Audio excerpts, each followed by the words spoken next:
You are welcome to this channel once again.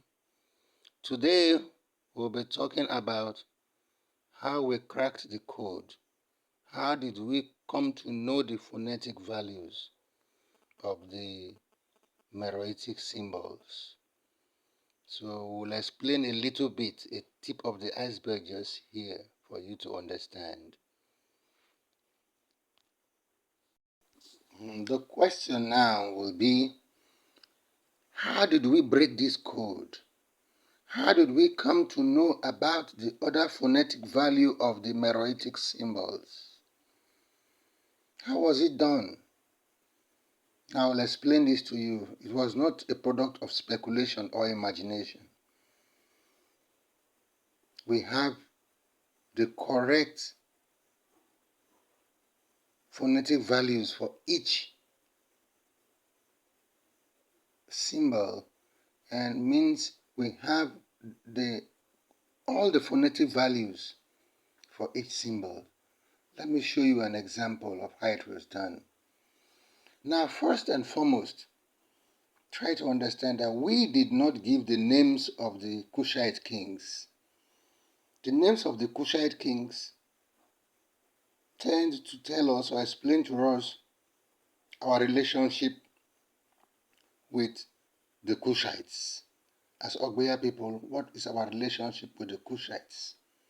We started knowing this from the names given by foreigners. The names of Kushite kings as rendered by foreigners, though many of the names were bastardized and not properly done. But let us take a few of them for example. The name I told us, Temmeler-Demeni. Even if they write it as Temmeler-Demeni, we just look at that and this is our language. Temmeler-De, we are talking of our language. Erde is the plural of a day. The plural form of a day. Erde means ground, nation, farms. Land is just land. A day in its plural form is Erde. So Temmeler-De, we understand what they're saying here. This is our language. How come? Temmel will fall, will defeat many lands. That's the meaning of Temmeler-De. Oh, he will defeat many lands. Malon Akene is the name of another king who ruled around 555 BC. Malon Akene is the name of a person, but that name is Ogbia language. Malon Akene is Ogbia language. It is not something we are concocting. Tara Kanewal is another name of a Kushite king. That is Ogbia language too. To stay, Tara, to stay, Kanewal, two, as two, to stay as two or to be as two. Pie is a common word in Ogbia language, and it's a common name. And you know Pie is a king of Kush and Egypt in about 780 or 750 BC. So Pie, is it just a coincidence? Then the wife of Pie is Abar. How come? And let me tell you the meaning of Pie. When an Ogbia man says Pie, he says it's meaning take. You choose from them and take. Now Pianki is his full name. Take the Ankh. Choose the Ankh. Anki is what they call Ankh among the Kushites. So I understand that these are all my language. I'm not concocting. Tabere is the second wife of Pie. Tabere is Ogbia language too. Abere, we say abiremu, to clean the hair, to scrape your hair or shave your hair. Abirizon, to wipe your nose. Tabere means will clear, will remove everything. just the name of a person. It says Dabere, but it's not the complete name. It's always a short form. The names are long. Like when I read from the Stellas, I saw a name Ebiri Telido. This is a very old form of Ogbia language. Ebiri Teli. Every Ogbia man will know what it means. But Ebiri Telido, you have added the Kolo axis of Ogbia, now making it he did not like to fall. So Ebiri Telido, the Meroitic language is showing that it is actually the Proto-Central Delta, because all the Central Delta languages are fused there. And the Central Delta languages are cross-intelligible. We understand ourselves. So how did we break the code? Now look at this word here on the stellar. Can you see that word? If I am to ask somebody to read the word who knows Meroitic, he will read it as Womane Te Sala. That is what he will read it. Womane Te Sala. So we are looking this. Immediately we saw this, knowing that the names of the kings were actually names of our ancestors and they are of our language. We know what is written there because they are talking about a wife of someone. The name of the person actually is a sailor.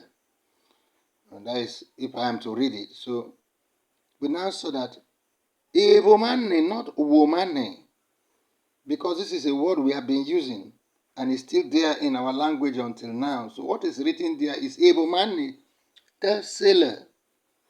The man is called a sailor and this is his wife, his young wife. So we now look at it, we now say, oh, so this symbol does not have only we or W as its phonetic value, or wa. That is not the only phonetic value. That means it also has a v as its phonetic value. So we learned that one. Then we looked again. Look at this word again, the underlined phrase here in this Stella. Can you see what is underlined there? If you ask any person who knows Meroitic to read, he will tell you it is a Abare Kawi. Abare Kawi. Then where we, now he will tell you Abare Kawi, then the X numbers. There are numbers there. Where we, Kawi. So, as an Ogbia man, and I looked at that, so I said, oh, so what they are now saying, Abare Kawi. That means this agrees with the other word which we have read as Ebomane, not Womane. So it's also saying that this symbol has another phonetic value. I'm just giving you a tip of the iceberg of how we worked. So this is giving you an idea that there's another phonetic value for this symbol. It's not just we alone. Like here I use the two. Abar Kirby. X numbers. Worby Kirby.